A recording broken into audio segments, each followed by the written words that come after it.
नमस्कार, Indian news में आपका स्वागत। मैं हूं प्रीति विश्वास। आइए जानते हैं आज का दिन आपके लिए कैसा होगा। वैदिक ज्योतिष शास्त्र में कुल 12 राशियों का वर्णन किया गया है। हर राशि का स्वामी ग्रह होता है। ग्रह नक्षत्रों की चाल से राशिफल का आकलन किया जाता है। आज फरवरी 15, 2024 दिन गुरुवार और गुरुवार का दिन श्री नारायण और माता लक्ष्मी जी की पूजा उपासना के लिए समर्पित। चलिए जानते हैं आज के दिन किन राशि वालों पर होगी लक्ष्मी जी की कृपा और किन राशि वालों को रहना होगा सावधान। मेष राशि, आज के दिन आपके लिए अच्छा होगा। जीवन साथी से किसी काम में मदद मिल सकती है। दाम्पत्य संबंध मधुरता से भरपूर रहेंगे। उलझनें कम हो सकती हैं। परिवार में सुखद वातावरण होगा। वृषभ राशि, परिवार में माता पिता का अधिक से अधिक सहयोग आपको मिलेगा। आज का दिन कुछ मिले जुले परिणाम तो देने वाला है। कुछ सकारात्मक घटनाक्रम भी होंगे, लेकिन इसका पूरा लाभ आपको नहीं मिल पाएगा। मिथुन राशि, आज का दिन आपके लिए थोड़ा कमजोर रहेगा। जहां दूसरे वैवाहिक जीवन में स्थितियां हाथ से फिसलती हुई नजर आएंगी। रिश्ते में कोई समस्या आ सकती है। कर्क राशि, आज मित्रों से मेलजोल बढ़ सकता है। संतान की ओर से कोई शुभ समाचार भी मिल सकता है। ऑफिस में दिन अच्छा रहेगा। उच्च अधिकारी का पूरा सहयोग मिलेगा और जिम्मेदारियां भी बढ़ सकती हैं। सिंह राशि, आज से आपका शुभ मुहूर्त शुरू हो रहा है। जी हाँ, व्यापार में तरक्की होगी और आपको कोई नई डील भी मिल सकती है। परिवार वालों का सहयोग तो मिलेगा। संभल कर बात करें वरना हानि होने के योग है। कन्या राशि, छोटी लेकिन सुखद यात्रा की पूरी संभावना। कन्या राशि वाले जिनमें आपको कुछ नए दोस्त इस यात्रा में बनाने का मौका मिलेगा। प्रेम जीवन के लिए आज का दिन बहुत ही अच्छा और हम अपने प्यार को आगे बढ़ाने के लिए सही जा रहे हैं। वैवाहिक जीवन में भी आज का दिन सुकून देने वाला साबित होगा, लेकिन पारिवारिक जीवन में दिक्कतें आ सकती हैं। तुला राशि के जातक आज कार्यों में जल्दबाजी बिल्कुल ना दिखाएं। धैर्य और संयम से काम लें। काम के सिलसिले में भाग दौड़ अधिक हो सकती है और कार्य क्षेत्र में छोटी छोटी गलतियों को नजरअंदाज बिल्कुल भी ना करें। वृश्चिक राशि के जातक आज आप अपनी दिनचर्या में कुछ बदलाव करने के लिए यात्रा पर जाने की योजना बनाएंगे। नौकरी की तलाश कर रहे हैं या अपना खुद का व्यवसाय शुरू करने के इच्छुक हैं तो उन लोगों को अपने प्रयासों में आज सफलता मिलेगी। धनु राशि, आज आपको धन के साथ साथ खर्चों की भी प्राप्ति होगी, जिसके बीच आपको सामंजस्य बनाकर रखना है। प्रतियोगी परीक्षाओं में भाग लेने वालों के लिए भी यह एक अच्छा समय। इतना ही नहीं, आप अपने विरोधियों पर भी हावी रहेंगे और आपके सामने वह टिक नहीं पाएगा। मकर राशि, आज व्यापार सामान्य लाभ देगा। पारिवारिक सुख में वृद्धि होगी। करियर में उतार चढ़ाव की स्थिति बनी रही है। अधिकारी वर्ग से कुछ तनाव भी उत्पन्न होगा। किसी काम में मन लगाने से परेशानी होगी। कुंभ राशि, आज आप अपने काम में कुछ नया करने की सोच रहे हैं। आर्थिक स्थिति कुछ हद तक तो सामान्य रहेगी। जीवन साथी के साथ मनोरंजन स्थल का लुत्फ उठा सकते हैं। धन का सुख प्राप्त होगा। मीन राशि के जातक आज आपको अपनी वाणी को लेकर बिल्कुल सतर्क रहना है, क्योंकि इससे कई काम बिगड़ सकते हैं। इसके अलावा पिता के साथ संबंधों पर भी कुछ असर पड़ सकता है। ज्योतिष शास्त्र की एक शाखा अंक शास्त्र के जरिए बिना जन्म कुंडली के भी भूत, भविष्य और वर्तमान आप जान सकते हैं। गणित के अंकों से आप जान सकते हैं कि आपका आने वाला समय कैसा होगा, आपका जीवन कैसा होगा, किससे आपकी मित्रता होगी, किस व्यक्ति से आपकी शत्रुता। साथ ही आप और भी बहुत कुछ जान सकते हैं। तो चलिए अंक शास्त्र से जानते हैं कि आपके लिए आज का दिन कैसा भाग्य लेकर आ रहा है। शुरुआत करें मूलांक 1 के जातकों से। तो मूलांक 1 के जातक करियर की दृष्टि से आज का दिन अच्छे परिणाम लेकर आएगा। बहुत दिनों से रुके हुए काम आज पूरे होने की संभावना है। नौकरी की तलाश कर रहे हैं तो युवाओं को आज अच्छा कोई प्रस्ताव भी मिलेगा। उपाय भी कर सकते हैं। सूर्य देव को जल अर्पित करें। मूलांक 2 के जातक विद्यार्थी वर्गों के लिए मेहनत के अनुकूल परिणाम प्राप्त होने के संकेत। आर्थिक पक्ष मजबूत होगा। पारिवारिक जीवन सुखद रहेगा। नौकरी पेशा व्यक्तियों की आय में भी वृद्धि होने की संभावना। उपाय भी करें। शिवलिंग का दूध से अभिषेक करें। मूलांक 3 के जातक आज कानून से जुड़े मामलों में नतीजे आपके पक्ष में आएंगे। व्यवसाय में नई योजना को शुरू करने की कोशिश भी हो सकती है। दाम्पत्य जीवन सुखद दिख रहा है। घर के बड़ों का आशीर्वाद आप पर सदा बना रहेगा। उपाय करें। केसर का तिलक लगाएं। मूलांक 4। मूलांक 4 के जातक आज राहु देव के प्रतिनिधित्व में सामाजिक कामों में आपकी सक्रियता अधिक रहेगी। स्वास्थ्य से थोड़ा उतार चढ़ाव जूझना पड़ेगा। विद्यार्थी विदेश में उच्च शिक्षा प्राप्त करने की इच्छा घर वालों के समक्ष व्यक्त करेंगे। उपाय करना है, सरस्वती माता की आराधना करें। मूलांक 5। मूलांक 5 के जातक आज व्यापार के लिए छोटी यात्रा करनी पड़ेगी, जिसमें अच्छा धन भी अर्जित होगा। नौकरी पेशा व्यक्तियों की बात करें तो उनकी मेहनत का उचित परिणाम न मिलने से उनका मन थोड़ा बहुत परेशान या खिन्न हो सकता है। उपाय करना है, छोटी कन्याओं का आशीर्वाद लें। मूलांक 6। मूलांक 6 के जातक आज कारोबार में कुछ दिनों से चल रही जो हानि है मुनाफे में बदलेगी। बहुत ही अच्छी बात। और भौतिक सुख सुविधाओं की खरीदारी में पैसा तुरंत ही व्यय करने लगेंगे। कार्यालय में महिला अधिकारी के साथ अनबन होने की संभावना है, सावधान रहें। उपाय करना है, लक्ष्मी माता की आराधना करें। मूलांक 7। मूलांक 7 के जातक विद्यार्थियों को आज पढ़ाई के क्षेत्र में थोड़ी परेशानी दिख रही है। व्यापारिक वर्ग के लिए भी आज दिन थोड़ा मुश्किलों भरा हो सकता है और उनकी आय में कमी और खर्चों में अधिकता दिखेगी। उपाय करना है, गणेश जी को मोदक अर्पित करें। मूलांक 8। मूलांक 8 के जातक आज कार्य क्षेत्र में आपकी मेहनत की उच्च अधिकारी खुलकर प्रशंसा करेंगे। काम की अधिकता के बावजूद परिवार के साथ अच्छा समय व्यतीत होगा। स्वास्थ्य संबंधी छोटी मोटी परेशानी का सामना करना पड़ सकता है। उपाय करें, सरसों के तेल में छाया दर्शन कर शनि मंदिर में दान करें। मूलांक 9। मूलांक 9 के जातक सामाजिक कार्यों में आपकी रुचि बढ़ेगी, जिससे आपके मान सम्मान में वृद्धि होगी। व्यापार में मित्रों का सहयोग मिलेगा। बड़े भाई से आर्थिक सहायता मिलेगी। पारिवारिक माहौल खुशनुमा दिख रहा है। उपाय करें, मीठा बांटें। आइए अब जानते हैं आज का पंचांग। हिंदू पंचांग के अनुसार फरवरी 15, 2024 गुरुवार माघ माह के शुक्ल पक्ष षष्ठी तिथि है। सूर्य और चंद्रमा का समय, सूर्योदय सुबह 7:03 पर, सूर्यास्त शाम 6:18 पर। चंद्रोदय 15 फरवरी सुबह 10:41 पर, चंद्रास्त 16 फरवरी रात 12:10 पर। तिथि शुक्ल पक्ष षष्ठी 14 फरवरी दोपहर 12:10 से 15 फरवरी सुबह 10:13 तक। शुक्ल पक्ष सप्तमी 15 फरवरी सुबह 10:13 से 16 फरवरी सुबह 8:54 तक। नक्षत्र अश्विनी 14 फरवरी सुबह 10:43 से 15 फरवरी सुबह 9:26 तक। भरणी 15 फरवरी सुबह 9:26 से 16 फरवरी सुबह 8:46 तक। करण तैतिल 16 फरवरी रात 11:07 से 15 फरवरी सुबह 10:13 तक। गर्भ 15 फरवरी सुबह 10:13 से 15 फरवरी रात 9:29 तक। वणिज 15 फरवरी रात 9:29 से 16 फरवरी सुबह 8:55 तक। योग शुक्ल 14 फरवरी रात 7:58 से 15 फरवरी शाम 5:22 तक। ब्रह्म 15 फरवरी शाम 5:22 से 16 फरवरी दोपहर 3:17 तक।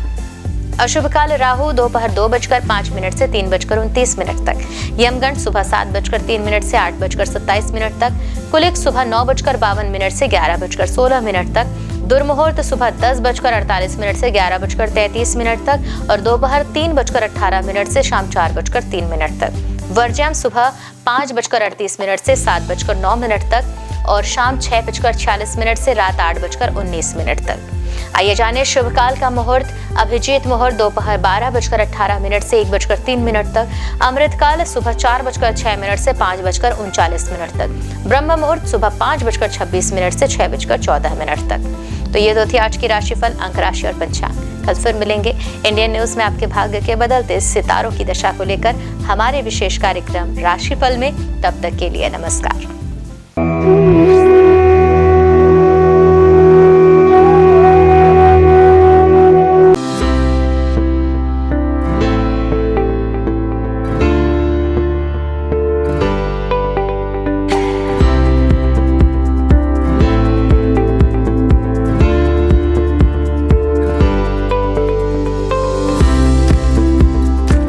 गुरु ब्रह्मा गुरु विष्णु गुरुदेवो महेश्वरा गुरु साक्षात परम ब्रह्मा तस्मै श्री गुरुवे नमः। नमस्कार, मैं दीपांजलि इंडियन न्यूज में आप सभी का स्वागत है। गुरुवार का दिन देवताओं के गुरु श्री हरि विष्णु को अर्पित है। भगवान विष्णु बुद्धि और शिक्षा का कारक माने जाते हैं। गुरुवार का दिन हरि विष्णु की पूजा करने से धन, विद्या, मान सम्मान, प्रतिष्ठा और कई अन्य महत्वाकांक्षी फल की प्राप्ति होती है। गुरुवार का व्रत बड़ा ही फलदायी माना जाता है। इस दिन भगवान विष्णु की पूजा अर्चना और व्रत रखने से भगवान प्रसन्न होते हैं और भक्तों पर कृपा बरसाते हैं। गुरुवार के दिन व्रत रखने और कथा सुनने से घर परिवार में सुख समृद्धि बनी रहती है। गुरुवार के दिन सुबह जल्दी उठकर स्नान करें। इसके बाद पूजा घर या केले के पेड़ के नीचे भगवान श्री हरि विष्णु की प्रतिमा या फोटो रखकर उन्हें प्रणाम करें। कोई नया छोटा सा पीला वस्त्र भगवान को अर्पित करें। भगवान विष्णु का तिलक गुरुवार के दिन केसर से करें। बृहस्पति देव को पीला रंग अत्यंत प्रिय है। गुरुवार के दिन पीला चावल, पीली मिठाई या भोग लगाना शुभ होता है। हाथ में चावल और पवित्र जल लेकर व्रत का संकल्प लें। एक लोटे में पानी और हल्दी डालकर पूजा के स्थान पर रखें।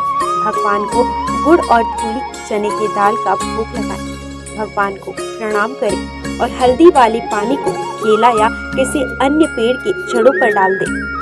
अगर आप पहली बार गुरुवार का व्रत रखने जा रहे हैं तो आप उस गुरुवार का चयन करें जिस दिन पुष्य नक्षत्र हो। अगर ये संभव न हो पाए तो किसी भी मास के शुक्ल पक्ष के पहले गुरुवार इस व्रत की शुरुआत कर सकते हैं। आपको बता दें कि अगर आप व्रत प्रारंभ करने जा रहे हैं तो इस दौरान पौष माह न हो। गुरुवार को पीले वस्त्र पहनना शुभ होता है। आइए जानते हैं श्री हरि विष्णु की प्रसिद्ध मंदिरों के बारे में। बद्रीनाथ धाम उत्तराखंड में हिंदू धर्म के 4 धामों में से एक बद्रीनाथ मंदिर है जो भगवान विष्णु का सबसे प्राचीन मंदिर है। बद्रीनाथ मंदिर उत्तराखंड के चमोली में स्थित है। माना जाता है कि बद्रीनाथ मंदिर का निर्माण 7वीं 9वीं सदी में हुआ था। यहाँ भगवान विष्णु की 1 मीटर लंबी शालिग्राम की मूर्ति स्थापित है। मान्यता है कि यह प्रतिमा स्वयं प्रकट हुई। जगन्नाथ मंदिर जो है ओडिशा में, ओडिशा के पुरी जिले में जगन्नाथ मंदिर है। यह मंदिर भगवान विष्णु के अवतार श्री कृष्ण को समर्पित है। जगन्नाथ मंदिर पूरे हिंदुओं के 4 धामों में से एक है। मंदिर के ऊपर लहराने वाला झंडा उल्टी दिशा में लहराता है। मान्यता है कि इस मंदिर के ऊपर से कोई पक्षी तक नहीं उड़ता। हर साल भव्य जगन्नाथ रथ निकाली जाती है जिसमें श्री कृष्ण अपने बड़े भाई बलराम और बहन सुभद्रा के साथ होते हैं। इस रथ यात्रा में दुनिया भर से लाखों श्रद्धालु शामिल होते हैं। द्वारकाधीश मंदिर गुजरात भगवान विष्णु के सबसे बड़े मंदिरों में गुजरात का द्वारकाधीश मंदिर है। यह विष्णु मंदिर जी के अवतार श्री कृष्ण को समर्पित है। मथुरा छोड़कर कृष्ण द्वारका पहुंचे और अपना साम्राज्य स्थापित किया। यहाँ उन्हें द्वारकाधीश के नाम से पुकारा जाने लगा। यह हिंदू धर्म के सबसे प्राचीन और भव्य मंदिरों में शामिल है जिसका इतिहास 2000 साल से भी अधिक पुराना है। रंगनाथ स्वामी मंदिर जो है तमिलनाडु में। दक्षिण भारत के तमिलनाडु में श्री हरि का भव्य मंदिर है। तमिलनाडु के तिरुचिरापल्ली शहर के श्री रंगम में स्थित रंगनाथ स्वामी मंदिर भगवान विष्णु को समर्पित है। इस मंदिर में श्री हरि विष्णु शेषनाग शैया पर विराजे हुए हैं। इस मंदिर का परिसर भारत के सबसे बड़े मंदिरों में शामिल है। वेंकटेश्वर यह भगवान विष्णु के सबसे पुराने और प्रसिद्ध मंदिरों में से एक है। वेंकटेश्वर मंदिर तिरुपति के पास तिरुमाला पहाड़ी पर है। हर साल अनगिनत लोग यहाँ आकर भगवान वेंकटेश का आशीर्वाद और दर्शन पाते हैं।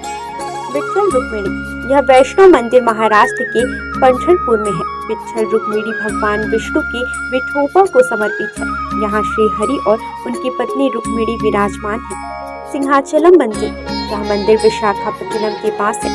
सिंहाचलम में भगवान विष्णु के नरसिंह अवतार की पूजा की जाती है। कनक भवन अयोध्या के राम मंदिर को कनक भवन के नाम से भी जाना जाता है। यहाँ श्री हरि के राम अवतार को पूजा जाता है। इस मंदिर में रामनवमी का उत्सव बड़े हर्ष के साथ मनाया जाता है। माना जाता है कि कनक भवन में श्री राम ने कौशल्या के गर्भ से जन्म लिया था। द्वापर युग में जब भगवान विष्णु श्री कृष्ण के रूप में अवतरित हुए थे तो उन्होंने अपने उपदेशों और लीलाओं से संपूर्ण मानव जाति को उचित और अनुचित का बोध कराया था। और इसी कड़ी में उन्होंने कुरुक्षेत्र के मैदान में महाभारत युद्ध के दौरान गीता उपदेश भी दिया था, जिसमें उन्होंने समस्त मानव जाति को धर्म और कर्म का ज्ञान दिया था। ज्ञान और उपदेश के अलावा श्री हरि विष्णु के पास कुछ प्रलयंकारी अस्त्र भी थे। तो आइए जानते हैं श्री हरि विष्णु 5 सबसे शक्तिशाली अस्त्र के विषय के बारे में। पहला, कौमोदकी गदा। कौमोदकी गदा को श्री विष्णु की शक्तियों का स्रोत माना जाता है। इस गदा को भगवान विष्णु अपने बाएं हाथ में धारण करते हैं। विष्णु जी की ध्यानावस्था में कौमोदकी ज्ञान, बुद्धि एवं समय की शक्ति को प्रदर्शित करता है। विष्णु पुराण में गदा को ज्ञान की शक्ति बताया गया है। इसके अतिरिक्त यह गदा अहम और अहंकार की प्रवृत्ति को भी प्रदर्शित करता है।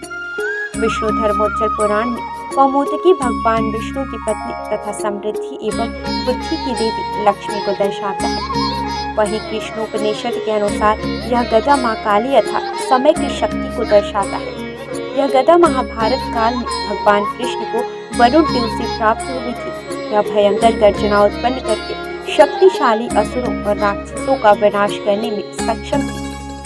दूसरा शक्तिशाली अस्त्र नारायणास्त्र। यदि नारायणास्त्र का एक बार प्रयोग कर दिया जाए तो संपूर्ण सृष्टि में कोई भी शक्ति इसे रोकने में सक्षम नहीं। शत्रु यदि कहीं छुप भी जाए तो भी यह अस्त्र उसे ढूंढकर उसका वध कर देता था। इस अस्त्र को केवल उसके सामने खुद को समर्पण करके ही रोका जा सकता था। इसका निर्माण सतयुग में स्वयं भगवान नारायण द्वारा किया गया था। महाभारत काल में इस अस्त्र का ज्ञान भगवान विष्णु के रूप में भगवान कृष्ण, गुरु द्रोणाचार्य और उनके पुत्र अश्वत्थामा को था। सुदर्शन चक्र। सुदर्शन चक्र भगवान विष्णु का सबसे प्रिय अस्त्र माना जाता है। यह चक्र 12 अरों, 2 युगों और 6 नाभियों से युक्त था। यह अत्यंत गतिशील और बड़े से बड़े अस्त्रों का नाश करने वाला था। इसके अरों में देवता, सभी राशियां, अग्नि, ऋत्विक, सोम, वरुण, मित्र, इंद्र, प्रजापति, हनुमान, तप, धन्वंतरी और चैत्र माह से फाल्गुन माह तक सभी 12 मास प्रतिष्ठित थे। सुदर्शन चक्र को उंगली से घुमाने पर यह वायु के प्रवाह के साथ मिलकर अग्नि प्रज्वलित कर शत्रु को भस्म कर सकता है। चांदी से निर्मित यह दिखने में बहुत आकर्षण और तुरंत संचालित होने वाला विध्वंसक अस्त्र है। आइए अब जानते हैं श्री हरि विष्णु के कुछ विशेष अवतारों के नाम। मत्स्य अवतार, कूर्म अवतार, वराह अवतार, भगवान नरसिंह। वामन अवतार, श्री राम अवतार, श्री कृष्ण अवतार, परशुराम अवतार, बुद्ध अवतार, कल्कि अवतार। भगवान को उनके प्रिय फूल चढ़ाने से वे जल्द प्रसन्न हो जाते हैं। भगवान को फूल अर्पित करते समय भी कुछ नियमों का ध्यान रखना चाहिए। आइए जानते हैं भगवान विष्णु को कौन से फूल अर्पित करने से क्या फल प्राप्त होता है। कदम्ब के फूल। धार्मिक ग्रंथों के अनुसार भगवान विष्णु को कदम्ब के फूल सबसे प्रिय है। श्री हरि को कदम्ब के पुष्प अर्पित करने से वे जल्दी प्रसन्न हो जाते हैं। भगवान का पूजन इन पुष्पों से करने पर व्यक्ति को मृत्यु के बाद यमराज के कष्टों का सामना नहीं करना पड़ता। इसके साथ ही विष्णु भगवान अपने भक्तों की कामनाएं पूरी करते हैं। गुलाब का फूल। गुलाब के फूल से विष्णु जी की पूजा करने पर श्री हरि के साथ साथ माता लक्ष्मी की भी कृपा हमें प्राप्त होती है। वहीं सफेद और लाल कनेर के फूलों से पूजन करने पर भी भगवान शीघ्र प्रसन्न हो जाते हैं। इसके साथ ही अगस्त्य पुष्प से नारायण का पूजन करना भी शुभ माना जाता है। तुलसी के पत्ते। श्री हरि को रोजाना तुलसी पत्र अर्पित करना शुभ होता है। इसके साथ ही इस बात का भी ध्यान रखें कि रविवार और एकादशी के दिन कभी भी तुलसी के पत्ते ना तोड़ें। इसके अलावा एकादशी के दिन शमी पत्र से पूजन करने पर यमराज के भयानक मार्ग को सुगमता से पार कर लेते हैं। पीले और लाल कमल के पुष्पों से भगवान विष्णु जी की पूजा करने से श्वेत दीप में स्थान मिलता है। चंपक पुष्प से विष्णु जी की पूजा करने वाले लोगों को जीवन मृत्यु के चक्र से मुक्ति दिलाता है। पौराणिक कथा के अनुसार तुलसी भी भगवान विष्णु को लक्ष्मी के समान ही प्रिय है और इसलिए उसे विष्णु प्रिया के रूप में मान्यता प्राप्त है। विष्णु का निवास क्षीर सागर है। श्री हरि विष्णु के 108 नामों का जाप करना शुभ होता है। इनके जाप से आपके जीवन की समस्याएं दूर होने लगती हैं। रोजाना नामों के जाप से आपके जीवन में सुख शांति बनी रहेगी। इसके साथ ही आपके परिवार में धन की कमी नहीं होगी। आइए जानते हैं 108 नामों में से कुछ विशेष नामों को और उनके अर्थ। नारायण अर्थात ईश्वर अर्थात परमात्मा। विष्णु हर जगह विराजमान करने वाला, वशटकार, यज्ञ से प्रसन्न होने वाला, भूत भव्य भवत प्रभु, अर्थात भूत, वर्तमान और भविष्य के स्वामी। भूतकृत सभी प्राणियों के रचयिता। भूतभृत सभी प्राणियों का पोषण करने वाले। भाव अर्थात संपूर्ण अस्तित्व वाले। भूतात्मा अर्थात ब्रह्मांड के सभी प्राणियों की आत्मा में वास करने वाले। भूत भावन अर्थात ब्रह्मांड के सभी प्राणियों का पोषण करने वाले। भूतात्मा शुद्ध छवि वाले प्रभु परमात्मा, श्रेष्ठ आत्मा। अव्यय अर्थात हमेशा एक रहने वाले। पुरुषः हर जन्म में वास करने वाले। साक्षी अर्थात ब्रह्मांड की सभी घटनाओं के साक्षी। क्षेत्रज्ञ अर्थात क्षेत्र के ज्ञाता। गरुड़ गरुड़ पर सवार होने वाले। योगः श्रेष्ठ योगी। योगा पिंजा नेता अर्थात सभी योगियों का स्वामी। प्रधान पुरुष ईश्वर अर्थात प्रकृति और प्राणियों के भगवान। श्रीमान अर्थात देवी लक्ष्मी के साथ रहने वाले। केशव अर्थात सुंदर बाल वाले। पुरुषोत्तम श्रेष्ठ पुरुष। सर्व अर्थात संपूर्ण या जिसमें सब चीजें समाहित हो। शर्व बाण में सब कुछ नाश करने वाले। शिव अर्थात सदैव शुद्ध रहने वाले। स्थाणु अर्थात स्थित रहने वाले। भूतादि सभी को जीवन देने वाले। निधिर्व्यय अर्थात अमूल्य धन के समान। संभव सभी घटनाओं में स्वामी। भावन भक्तों को सब कुछ देने वाले। भर्ता संपूर्ण ब्रह्मांड के संचालक। प्रभव सभी चीजों में उपस्थित होने वाले। प्रभु सर्वशक्तिमान प्रभु ईश्वर पूरे ब्रह्मांड पर अधिपति। स्वयंभू स्वयं प्रकट होने वाले। शंभु खुशियां देने वाले। जगन्नाथ अर्थात जग के नाथ। पुष्कराक्ष अर्थात कमल जैसे नयन वाले। आज बस इतना ही। कल हम आपसे फिर मिलेंगे सप्ताह के 7 दिन पूजे जाने वाले देवी देवताओं की पूजा विधि के साथ। देखते रहिए इंडियन न्यूज़।